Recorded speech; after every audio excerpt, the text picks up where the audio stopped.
Hey everybody, after feels like forever, I'm finally going to talk about my predictions going off of the ending of the game and also where I think they could go DLC wise, which there is the obvious choice, which is a Carnage based DLC, but I honestly think going from the ending of the main game, the two biggest takeaways is first, the DLC is probably going to be about Carnage.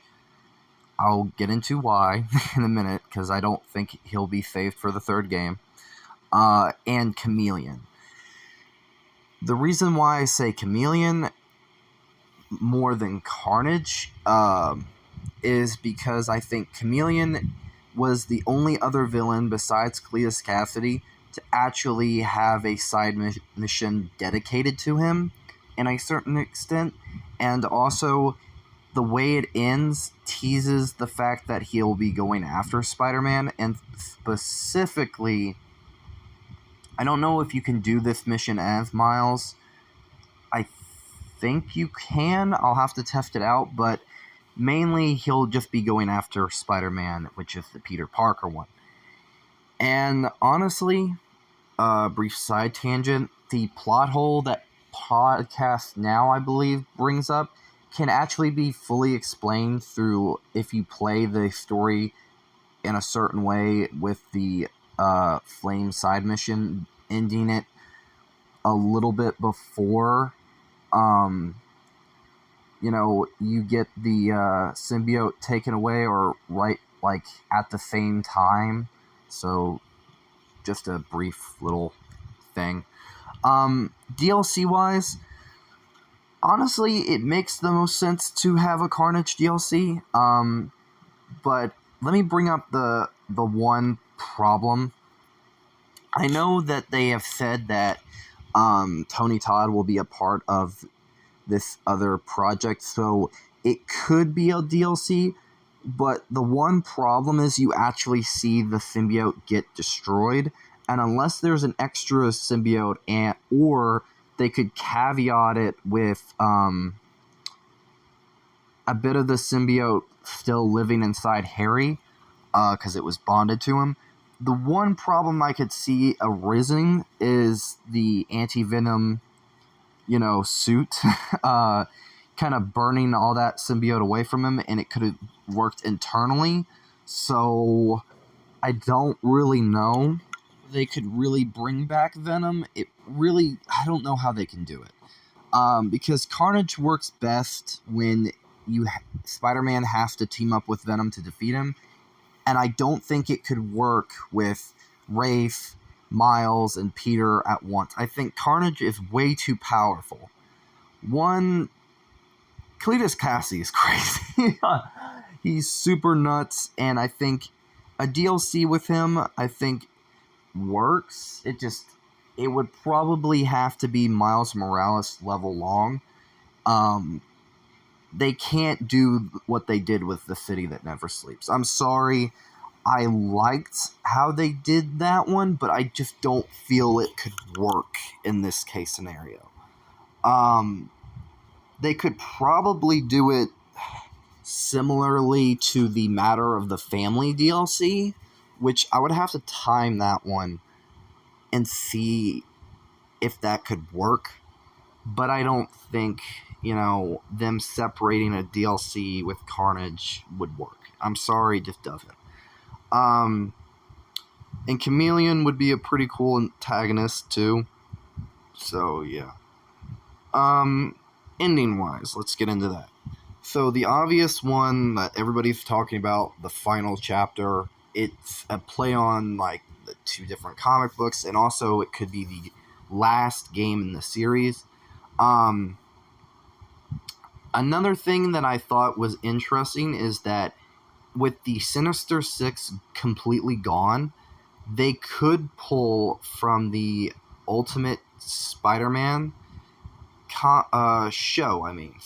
Not comics. Well, you could pull a little bit of that, but the Green Goblin, Norman becoming the Green Goblin in the final game, I know a lot of people were saying, well, you could use it on Harry.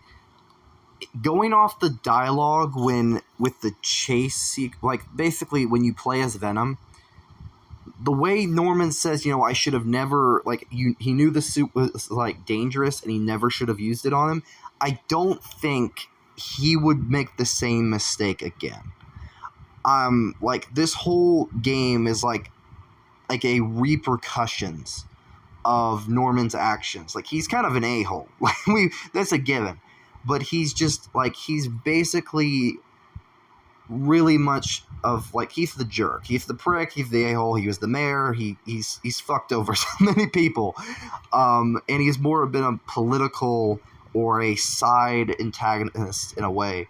And in the past few games, and this is something that I really like, and I got into it a little bit on stream, but I want to talk about it right now. Each game weaves its villain, the three main villains, through all three games.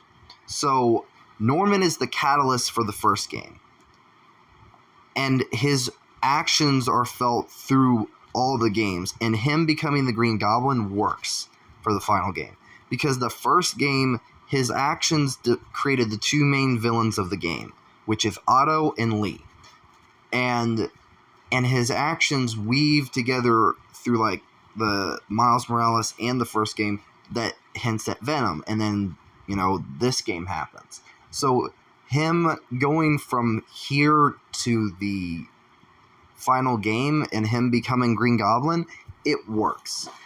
And plus, I really don't think they'll use Harry as Green Goblin. Harry was Venom. It works in so many ways for Norman to finally lose it, because he's pretty much been not only the catalyst for a lot of things, but he's also lost pretty much everything. And something that I know a lot of people were divisive about, and I think it worked perfectly, was the ending and why he hates Spider-Man. And here's the thing. I don't think Connors told Norman. Now, if you notice in the scene, now this is something you don't pick up on until you replay the game. And notice how he kind of whispers it to Peter, or Spider-Man, about killing the host. He doesn't indirectly just outright tell Norman. Notice how... And I don't think Norman knows that, the repercussions. And I think him saying, just save my boy, him basically, like, in a way, having it to, like what did Spider-Man do? Because his son's practically half brain dead.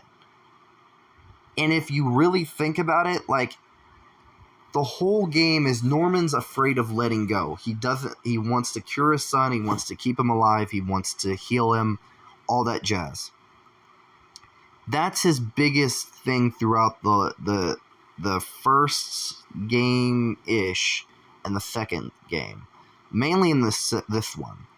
Is that it's the biggest thing if he can't let go. He doesn't want to lose Harry. And I think, it works because it pays off when you realize, like, when he asks, he's pleading for, like, the Spider-Man, he puts his son in their, hands. And it's basically, in a way, they save him, but in a certain extent, they, in a way, kill him. And how Norman sees it is like, he basically murdered my son, in a way. It's like, it's a weird thing. It's hard to describe or, understand, but that's what's going on. And him going to Otto at the end, it teases a Green Goblin and Doc Ock team up, but here's the thing. The Sinister Six is dead. They're all dead. And here's the problem. Otto having the Sinister Six could have, having them again would have been neat, but I think that this game basically kills that chance. So having the two most dangerous villains in Spider-Man's arsenal, one who is super smart and is extremely dangerous, and one who is smart but insane, works to the game's advantage because Norman could basically engineer. It's kind of like Spectacular Spider-Man, where you could easily see it to where Norman basically and Otto play a chess game.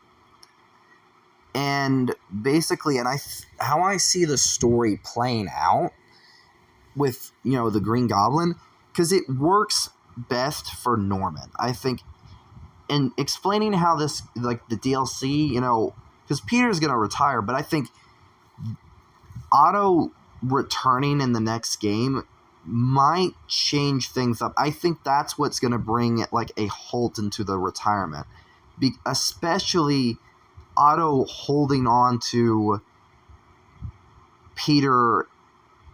And I don't know why. I think Norman assumed that basically Otto knew the other Spider-Man's identities. Like, if we're going off of the facts here, Otto only knows about Peter's identity. And I think that's something interesting to keep note of. Also, with, like, looming things that I think might come back, like Project Olympus and some other things, we might get a coup de grace for the last game. I think the last game really needs to innovate in my personal eyes for a lot of reasons, but going into just purely and simply having a Green Goblin and Doc Ock team up, it works, and I hope to see it. And yeah. Also, with the minor shakeup with the Cindy Moon character being around with Miles, like a sister, and maybe her having spider powers, I don't know what they'll do for the third game, but I have some ideas, but I really don't. I don't know. But yeah.